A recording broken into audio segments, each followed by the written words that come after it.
to get rid of as being part of the cement for his own royal authority, his supremacy over the church. It's here in this book that we see him saying on 2 occasions, no bishop, no king, which means that for him there shouldn't be any real reform, certainly not for the sake of reform. And how does the new translation of the Bible emerge from this complex political landscape? What is it that a Bible will do for him? Well, quite late on in the second day, one of the Puritans suggests that there might be a new translation of the Bible, because those which were allowed in the reigns of Henry VIII and Edward VI, he says, were corrupt and not answerable to the truth of the original. James leaps on this idea, and that's the genesis of the authorised version, right there in this account of the Hampton Court Conference. So all that's needed is a king's Bible for a king's church. Yes, James understands that a new authorised version of the Bible will add to his own supremacy and back up his view of what the Church of England should be. James wanted England to be a peaceful and balanced society and saw a new translation of the Bible as a key ingredient of that.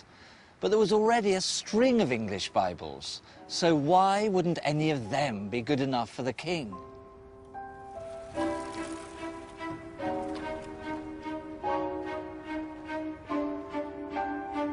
Cambridge University Library is home to some of the oldest editions of the English Bible, Bibles that predate the King James Version, including the grandfather of all English Bibles by the great Protestant martyr William Tyndale. He was a genius. We owe many of the all-time great phrases in English to his translation. Eat, drink and be merry, rise and shine, salt of the earth, bald as a coot.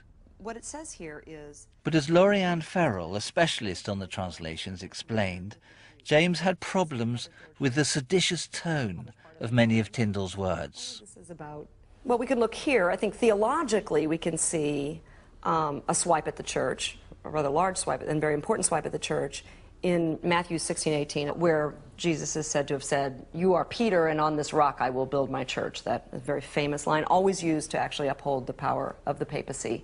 Here, Tyndale has translated this, that thou art Peter, and upon this rock I will build my congregation. Which sounds almost absurd. You can't really build a congregation, can you? I mean, that is so propagandist. What it could be saying simply is, the Pope, he does not make the church, nor do the priests. It's the congregation. But you can assume that James, reading that, would throw up his hands. Well, he famously said, no bishop, no king. I think he likes, I mean, all kings like the structure of the institutional church. And then if you read through it... Any assault on church structure, and as head of that church, on the king's authority, was clearly unacceptable. There was an alternative Bible James could have considered. Now here we have the 1560s Geneva Bible. It had been translated by English Protestant refugees in Geneva, one of the centres of the Reformation.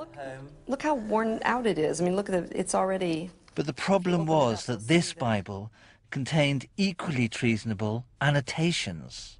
What he probably doesn't like is the characterization, especially in the Old Testament, of kings as tyrants. For example, the story of Herod. One of the notes to this is Matthew 2:20 says, God hath infinite means to preserve them from the rage of tyrants. Not the rage of Herod, the rage of tyrants. And James would have felt that he was lumped together in that, would he? There's a king club, I think, or there's a way of thinking about yourself as a king that transcends being lumped with bad kings. James wasn't the first monarch to balk at this sort of language. 35 years earlier, Elizabeth I ordered a translation designed to buttress the crown. This is the Elizabethan Bishop's Bible. My God. It weighs as much as a bishop. It's the size of an Elizabethan bishop. Tell me about that. Well, to begin with, it weighs more than I do. And look what we have here. A spectacularly young Elizabeth. This is state proclamation and the Word of God completely fused. What's wrong with the Bishop's Bible? Well, it's just bad. Even churches didn't purchase it. There's a lot of bad translating. There's some real clunkers in here. Here's an example. It's Ecclesiastes 11:1. Why don't you read it? This is actually a very famous biblical verse, but it sounds completely incomprehensible in this version. Lay thy bread upon wet faces, and so shalt thou find it after many days. I think it does try to translate, cast thy bread upon the waters, which is meant to mean give to the poor, because it will return to you in some good form later. Right. Unfortunately, on their face. It seems to me that there's an issue here with the translation of the notion of surfaces. But lay thy bread upon wet faces does not sing. It does, and it's not memorable. Well, it is for the wrong reason. The Bishop's Bible had one thing going for it. Its politics were closest to James's. Trouble is, no one was reading it. James realized there was no choice but to order a new translation, one that people would read, that underlined his divine authority, but did not alienate the people who were his subjects. But how to reconcile these conflicting needs? The library also houses a document which reveals how James went about it. It's a stringent set of rules drawn up for the new translation.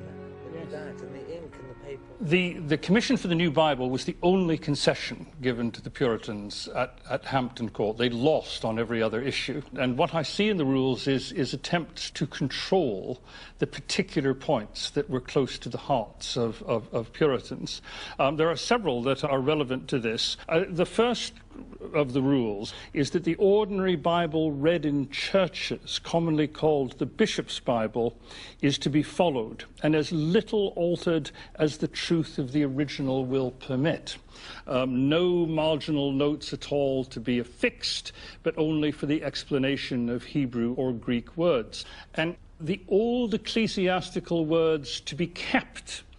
And the examples that are given are church instead of congregation. Another that is used is baptize instead of wash. So there's a conscious choice there. And what is that choice then? What does it represent? Well, the Greek baptizo simply means to plunge something into water. So wash would be one way of rendering that, whereas baptize has a kind of liturgical association, and the Puritans didn't like that. And the same is true, the word behind church, ecclesia, it simply means a gathering of like-minded people. So they wanted that translated congregation because the word church was so tied up with the existing establishment with bishops and all that they wanted nothing to do with it. So Bishop's Bible, no Puritan words, no Puritan marginal notes. Do you think the Puritans were sold a dummy here? In a sense they were, in that they were brought in believing that this was their great chance. And in the end, well, not in the end, in the beginning, the rules effectively strangled their ambitions. These early decisions about translating individual words would dictate the future beliefs of the Church of England. It would remain ceremonial, sacramental, hierarchical, very different from the Puritan model. So why did the Puritans not simply walk away? Well, don't forget, the new translation was still their idea. And they did leave their mark, as we shall see. But what's fascinating is the idea of a set of rules for what is meant to be, after all, God's own words. There's no hint in these rules of any divine inspiration or any thought of God coming down and somehow telling the translators what to do, nor even any suggestion of prayerfulness, of people needing to be in the right frame of mind. These are the exact instructions of royal officials to be followed to the letter.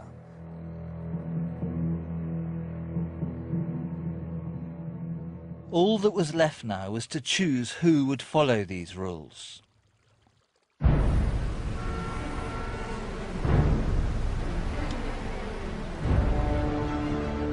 Surprisingly, James's plan was to appoint not one translator, but an entire army of them, a committee no less, of more than 50 translators. Pint of Dunbar, please. Today, the idea that a committee is the best way to produce a masterpiece sounds more like a recipe for disaster. In 1999, I was given the job of writing the history of the Millennium Dome. It was meant to be the great single expression of British national consciousness. It turned out to be a second-rate mixture of funfair, trade show, and propaganda for the already rather tarnished idea of cool Britannia. It was one of the worst years of my life, full of competing egos and manoeuvring politicians, and every one of them trying to get what they wanted out of the Dome. And that was not entirely unlike James's great project for a new Bible. He too wanted it to be a grand political statement and a centrepiece of national life, and all driven along by some powerful and passionate people. Of course, the new Bible was to be about God rather than about the world. But how did the King James Bible avoid the same fate? How did it steer clear of the muddle, the mediocrity and speciousness of the Dome? How did the Jacobeans get it so right?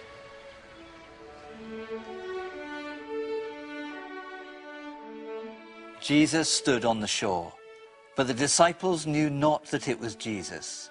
And he said unto them, Cast the net on the right side of the ship, and ye shall find. Now that's a moment from the King James Version, full of the sense of the miraculous, of the disciples meeting Jesus after the crucifixion. Now this is what some 20th century translators made of the same moment. There stood Jesus on the beach, but the disciples did not know that it was Jesus.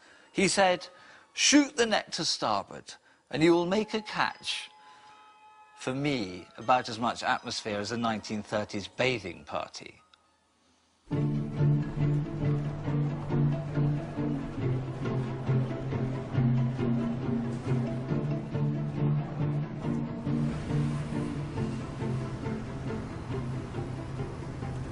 There's no getting away from the levels of bureaucracy involved in the translation process.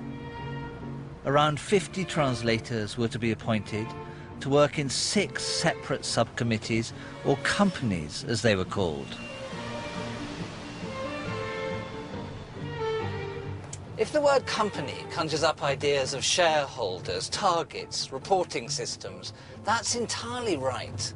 In James's time, the model would have been the joint stock trading companies, the Levant or East India Company, set up to share risk and establish broad-based businesses in the new foreign markets. That pooling of many resources in pursuit of a single enterprise was exactly what James had in mind. But when did a committee ever produce a good idea, let alone a masterpiece? Okay, I think we're ready to get started this afternoon. Today, most biblical translations are still done by committee. There's 3 main Hebrew words to be considered. Eved is the most general, broad term that's typically rendered servant and sometimes slave. Then for women who are in servitude, typically shifcha and amah. All right, thank you. Now, I think... More surprising is that it seems many great literary works in Jacobean England were also done in this way. What we have been discovering in the world of Shakespeare scholarship, for example, is that Shakespeare is not a scholarly genius, but he's often collaborative. People work to deadlines, and teams are the creatures that achieve deadlines. So just as in the theatres, a play was required a month from now, and it's a case of you write Act 1 and I'll do Act 2, so the same kind of collaborative thinking goes quite naturally into the making of the King James Bible. There is an impulse to find a presiding genius who is behind the translation, and there isn't one. The committees did it. I have to say, the Old Testament gives us a realistic picture and very considerable legal So who exactly were the translators? And were they in it for the love of